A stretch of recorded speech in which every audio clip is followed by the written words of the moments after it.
This is the Breaker.news podcast for the week of September 28th, 2025.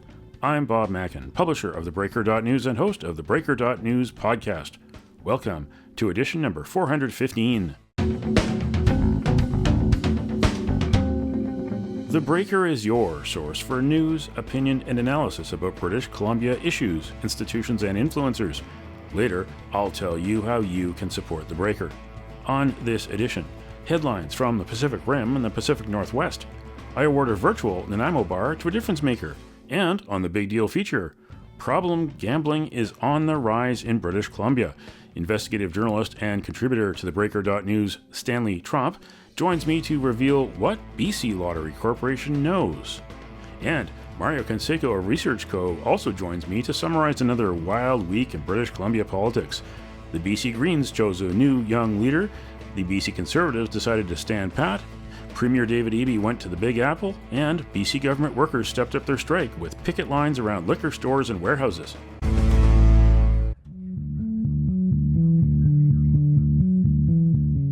This is the Big Deal feature on the Breaker.news podcast.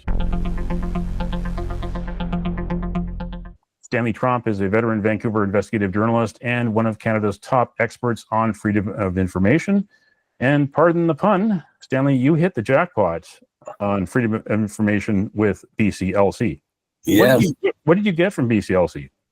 Nearly 2,000 pages of reports of surveys of the freedom of information law over the past 2 years in regards to gambling addictions and other problems there, and how they appear to be rising over the past year by roughly 10 to 15% in responses to Ipsos research and Harris polls. One was with 500 respondents, another with 1,000 respondents, so they're fairly large. And in one of them it says, quote, BC Lottery Corp needs to do more to address high-risk behaviors and beliefs for all players, as well as to encourage players to engage in safer behaviors. And it said over the last fiscal year, quote, significantly more players indicate their gambling has caused financial problems, that other people have criticized their betting, and that they've borrowed money or sold something to gamble, unquote. So 10 to 15% is not a massive rise, but it is really significant. And if the trend continues, who knows how high it could go next year. Digging deeper into the reports that were from these market research surveys, what were the other key takeaways about gambling addiction? What is BCLC trying to do about the problem that you were able to find in these market research reports? It's the endless conundrum, the internal conflict between governments wanting more revenue and yet also, on the other hand, not wanting to increase gambling addiction. And I don't know how that will ever be resolved, how to square that circle, but they keep looking for ways. And the numbers are especially serious for younger people in their late teens and early 20s. And they expend all across every form of gambling, like slot machines, casinos, and horse racing, and online gambling, and bingo games, etc. And meanwhile, lottery-only players have dropped over the past year, but the number of Lotto 649 players increased.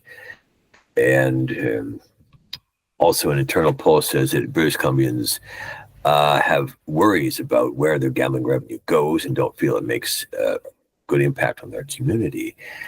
Then there's another report by Deloitte from last June 2024. It says consumer spending on gambling in BC has recovered from the COVID pandemic losses, but gambling expenditures have fallen as a share of real disposable income since 2010. And yet at the same time that happening, the rate of gambling addiction is rising. So it's quite interesting results. Are there trouble points that you saw there within the market research? And are there areas where BCLC seems to be getting its message across and seems to be doing things responsibly? Well, they have their program, these billboards say, know your limit, play within it. We'll see those. And they're on their lotto kiosks as well. So they're trying to get the point across. But I don't know how well it's going there. So there's question was asked, have you bet more than you could really afford to lose? For casino games, it rose by 11% over fiscal 24-25, up to fiscal 25-26 to date. So these numbers are quite recent. And with online gaming, that question rose by 14%. Have you bet more than you could really afford to lose? And there are roughly similar increases in response to these questions. Quote, have people criticized your betting, and have you felt guilty about the way you gamble, and has your gambling caused financial problems for your household? And have you borrowed money or sold anything to get money to gamble? And even in bingo hall games, that's been so, which you think is somewhat more benign than casinos. So there's work to be done to lower those numbers. Yeah, it's also the busiest time of the year for sports, for CFL, NFL, soccer of all types, North American and around the world. The NHL and NBA seasons are on the horizon. Next year, the FIFA World Cup is coming to Vancouver, among other cities. What does BCLC's market research say about sports betting and sports bettors? I mean, sports betting has exploded since the federal government legalized single event wagering. Yes, in these records, there's special categories for sports betting. And for example, a player health tracker report by Ipsos in July 2024 says sports betting is a distinct concern. As his quote, given that online sports betting continues to be a higher risk group, BCLC could benefit from maintaining targeted initiatives that tackle specific challenges of sports betting and promote safer gambling practices, especially during major sporting events such as the Super Bowl, March Madness, and the NHL and NBA playoffs in the coming months, unquote. And so the behaviors and beliefs of online sports bettings are, they say, relatively stable, yet it continues to exhibit a more at-risk profile. So from last fiscal year to this, sports bettors' response to the statement, I was honest with my family or friends about the amount money I spent, dropped by 5%, while question, I should be able to walk away from my gambling at any time, fell by 10%. And they were asked, sports bettors, do you feel you have a problem with gambling? And the number rose 8%. And they also likely to believe in various myths, which the Lottery Corp admits are myths, such as if I play longer, I'm more likely to win. That's up 6%. I almost won so that I am due for a win. It's up 10%. If I use special rituals, I can avoid bad luck. That's up 7%. So, well, most of us can see that those are myths, but some sports gamblers cannot. And also there's the other matter of other sports betting websites, which is quite interesting. A tracker survey of a year ago found that Play Now sports bettors, that's BC Lottery's online gambling, are increasingly using other legal websites to place their bets, with a significant increase on those betting only on Play Now quarter over quarter. Then a later report said Play Now sports bettors are playing significantly less on illegal sports betting sites from the quarter. So BCLC Play Now led with a recognition of 63%, and far, far behind fell Bet365 at 17%, DraftKings at 13%, and downward. So Angus Reid poll said Play Now is by far the most recognized site, yes, or offering legal sports gaming, but there are other mentions of other popular illegal sites. So confusion persists. Also, Proline is a niche game with only 3% of it playing suggested. Wider spread adoption will need to be accomplished through Play Now. So that's a niche question there. What does this all mean for British Columbians who gamble? And what does it mean for British Columbians who don't gamble? Legalized gambling through BCLC is in many ways a form of harm reduction. We hear about harm reduction a lot in other contexts, but what does the information that you receive from BCLC mean for those different groups? Well, as some people say, the greatest gambling addict of all is government, addicted to gambling revenues. So perhaps they can find other revenue streams than this, or to grow less dependent upon it. They also have working on gambling treatment conferences, and there's institutes such as UBC and other universities to study the problem, and advertising campaigns and raising awareness. And of course, the gambling addiction is not just an individual problem, but it affects all the friends and the family of the gamblers. And especially, for example, if they would steal from their workplace to fund their problem, which has happened, cases on that.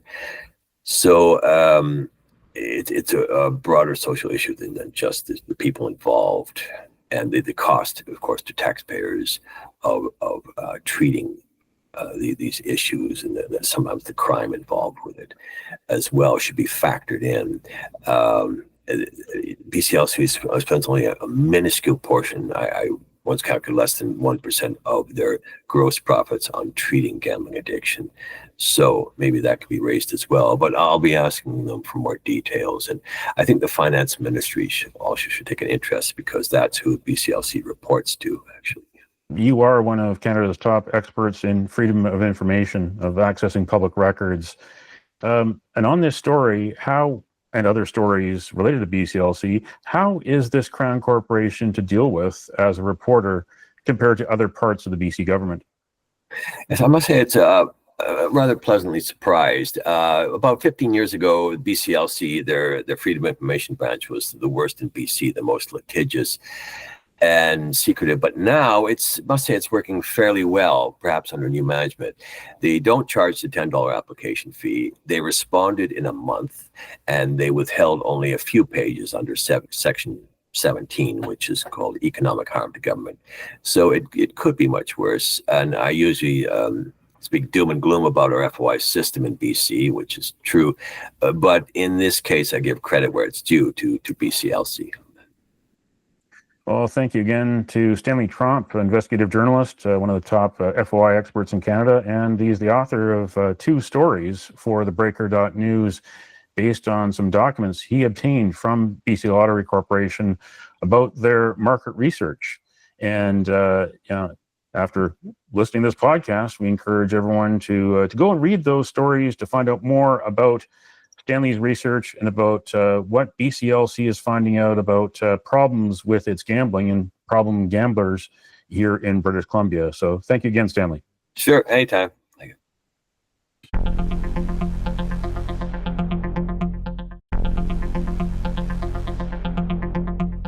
One more week until the legislature reopens in Victoria for the fall session. Will this week be as interesting, exciting, action-packed as last week?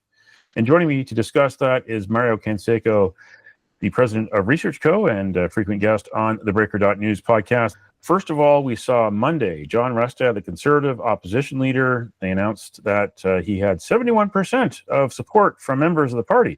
But the number that really wasn't promoted as much was only fewer than 1,300 people actually voted during this summer-long review of his leadership, which meant that he only had support of about 900 people. And on the same day, he kicked out Eleanor Sturko, one of his star candidates from the 2024 election, defector from BC United, who joined the BC Conservatives. And that means the Conservatives are down to 40 seats. They came out of the election last year with 44, very close to winning. And then he had on Wednesday, the Green Party ended its leadership contest with the vote, and Emily Lowen, a 24 turned 25-year-old climate campaigner with a climate charity, came out with 60% of the vote, more than 3,000 votes. So she had more than double the votes of the entire BC Conservative leadership review. She's the new green kid on the block, but she's not in the legislature. Her message is very anti-billionaire and anti-oil. There's 2 Greens in the legislature who are much older than her, baby boomers who may not be around for many more elections. but she's not in the legislature and doesn't seem to be any path for her to get into the legislature anytime soon. So a question, if we're looking at John Rustad and Emily Lowen being in the news cycle at the first half of the week, is will we ever see both John Rustad as leader of the Conservatives and Emily Lowen as leader of the Greens sitting in the legislature at the same time? I'd say the chances for that happening are fairly slim at this point. For the Greens, you need to trigger a by-election. I don't see a situation where either of the two elected MLAs decide that they want to step aside to allow for Ms. Lowen to be in the House. It's a tough undertaking. There's no security about somebody else leaving that would trigger a by-election where she could participate. So in a way, she's going to be the one criticizing what the government and the official opposition do from outside the House. So, and of course, we have the situation with John Rustad. There's a lot of questions about his leadership. I think there's been a difficulty from the start of his leadership tenure with the BC Conservatives to connect with the business community in Metro Vancouver. I think it's something that has been missing. And it's part of why we're having all of these discussions about people who might be joining in or trying to figure out if they want to run for the leadership, even when he steps aside. I think part of the problem is there was no concerted effort on the part of the BC Conservatives to make the tent bigger, to essentially emerge from the election of 2024 with a concerted effort to bring people into the party, to register more members. This is why we had the leadership race with that low number of actual participants. And it's a party that is still trying to find its footing. You know, some days it seems to be commanded by hired guns living off the borrowed glories of their past campaigns with the BC Liberals. And sometimes it seems like it's being run by kids who really like memes. There's no cohesion to the message. And I think that is the reason why people aren't seeing John Rustad as a premier in waiting. And on Friday, Premier David Eby reemerged. He had gone to NYC, but was back in BC for the UBCM. He had an upbeat speech to local governments, to mayors and councillors from around the province, but he's still on the anti-Trump bandwagon, the theme of making British Columbia Canada's economic engine. Mario, do you think that message is resonating at all, or is the deficit, the record deficit of $11.6 billion and the lack of action on economic development, public safety, and health, the major issues unsolved since last year's election? Do you think those issues are going to catch up to Eby and bite him? Well, what we've seen over the past few months is people are certainly tuning out of the Trump situation. We saw how high it became in the minds of Canadians during the federal election campaign. It still continued for most of the summer. The last time we asked Canadians about the number one issue facing the country, Trump and Canada-US relations fell to third place. I think there's larger concerns, particularly here in BC, about housing and the economy. And it's definitely something where the NDP needs to connect with younger voters. They're right now looking at the BC Conservatives as an option. Those aged 35 to 54 are sort of on the fence. You know, you have essentially a 50-50 split when it comes to Generation X voting for either the NDP or the Conservatives. And they're still holding on to the 55 and overs, but there's a very complex issue there, because this is the group that is more likely to have lived through the governments of the past here in British Columbia, more likely to be dissatisfied with the notion of a deficit. I think we grew into a situation where the deficit is no longer something that is absolutely terrible after the COVID-19 pandemic. But that's still, years behind us. And there's a moment in which that 55 and over voter who was crucial to the victory of the NDP because they weren't happy with the way John Rustad was going to run British Columbia. That group might be looking at the NDP's expenditures and having second thoughts. They won the election based on the support of the 55 and overs. Oddly enough, a group that used to vote BC Liberal very heavily in every election prior to the 2020 pandemic election. But holding on to that group is going to take a lot of effort. You can win an election by saying we're not John Rustad. I don't think you can win two with the same message.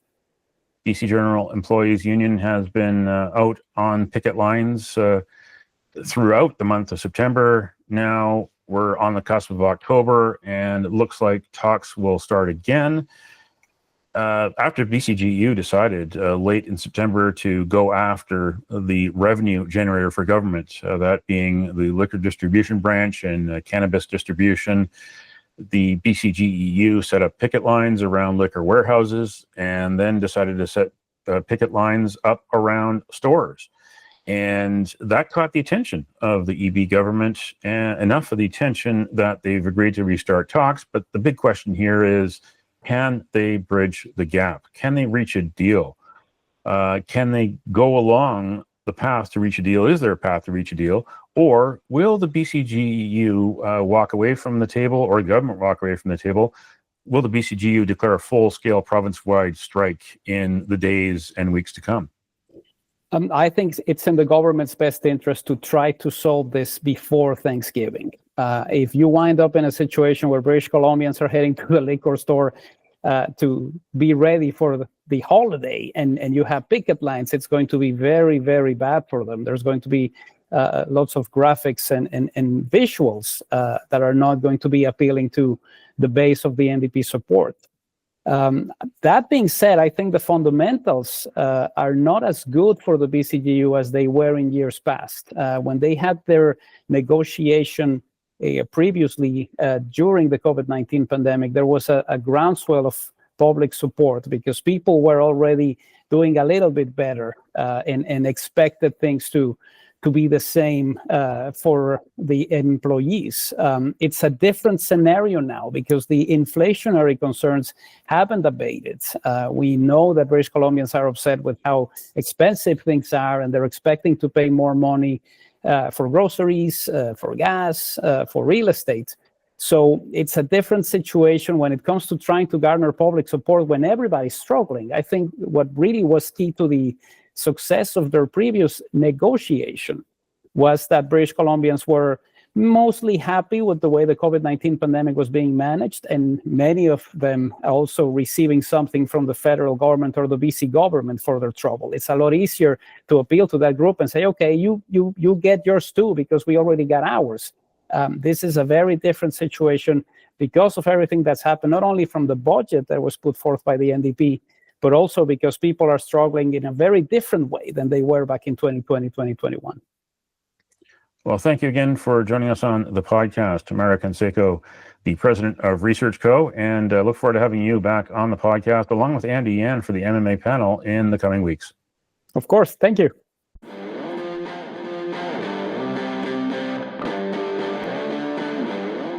Now it's time on theBreaker.news podcast for Around the Rim. We look at news headlines around the Pacific Rim. In Focus Taiwan.tw, U.S. bars Taiwan-made giant bicycles over forced labor concerns.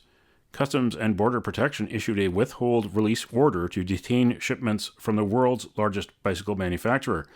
The order does not appear to apply to giant bicycles made outside of Taiwan. The company also has manufacturing facilities in China, Vietnam, Hungary, and the Netherlands. Giant noted that it had implemented a zero recruitment fee policy in January of this year, under which it paid the recruitment, brokerage, and government-related fees for all newly hired foreign workers. It also completed renovations of its workers' dormitories in late 2024 and introduced a system to ensure its operations meet international labor standards. In Kyoto news, Tokyo Game Show opens with record exhibitors, indie developers in spotlight. A record 1,100 exhibitors from Japan and abroad, including independent developers, producing innovative titles with relatively small budgets. Around 250,000 visitors are expected at the 4-day annual extravaganza held in Chiba, near Tokyo. The Japanese gaming industry is worth more than 289 billion Canadian dollars. In Anchorage Daily News, Alaska congressional delegation moves to terminate Biden-era management plan for National Petroleum Reserve Alaska. The 2022 Integrated Activity Plan for the area, finalized under President Joe Biden, stripped millions of acres from potential drilling that had been allowed under a Trump-era plan. The Indiana-sized reserve on Alaska's North Slope has seen increased interest from oil companies in recent years after ConocoPhillips made its large Willow discovery there. That's Around the Rim on this edition of the Breaker.news podcast.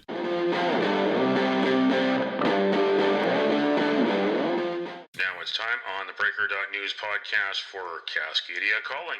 We look at news headlines around the Pacific Northwest. In the Oregonian, Portland Mayor Keith Wilson plans to start citing homeless campers. Police will begin issuing citations again November 1st to those not in compliance with the city's time, place, and manner rules, according to a video recording of the remarks obtained by the Oregonian. City first responders and teams of social service workers will spend the next several weeks doing outreach about the camping ban. The law prohibits people who have been offered reasonable shelter from camping on public property or rights of way. In Crosscut, the curse of the middle guy, Ferguson's first 8 months as Washington governor. Expectations were high for Bob Ferguson. For many across the political spectrum, the reality has been baffling and disappointing. What happened? Ferguson was too moderate for some Washingtonians and too progressive for others. A recent Cascade PBS Elway poll found Ferguson, Washington's 24th governor, had the worst first approval rating of any Washington governor in more than 30 years. Only 32% of Washington voters rated Ferguson's first 6 months as excellent or good, though they cited a variety of reasons for their low marks. And check out theBreaker.news and bobmackin.substack.com for the stories behind these headlines. Vancouver pro-Hamas activist refused entry to Greece under European travel ban. And BC Ferries calls House of Commons demand for China ferry deal documents unconstitutional. Read the stories behind the headlines. Go to theBreaker.news and bobmackin.substack.com. That's Cascadia Calling on this edition of the Breaker.news podcast. Don't matter what color you are, 'cause love will conquer hate, so you won't stand alone, you won't stand alone.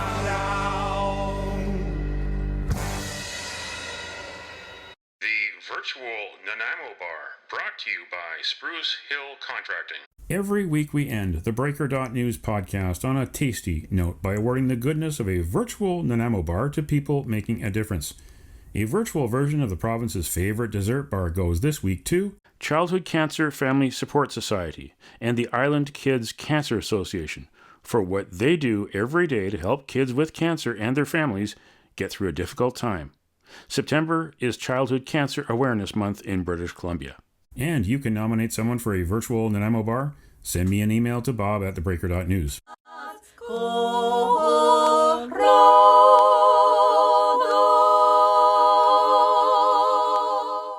That's it for the Breaker.news podcast for the week of September 28th, 2025. I'm Bob Mackin. Thanks for joining me. Did you know that on the 28th of September in 2000, Pierre Elliott Trudeau, Canada's 15th Prime Minister, died? He was 81. Love him or hate him, Trudeau I is arguably the most consequential Canadian politician since Sir John A. Macdonald. Now you know. Send me your feedback. Send me your story ideas to bob@theBreaker.news. Bookmark theBreaker.news. You can also find us at theBreaker.ca. And introducing bobmackin.substack.com. Sign up for the free email newsletter and get updates to your inbox. Or follow The Breaker News for news as it happens on X, formerly Twitter. And you can support The Breaker for as little as $7 a month. For more information, go to bobmackin.substack.com. Until next week.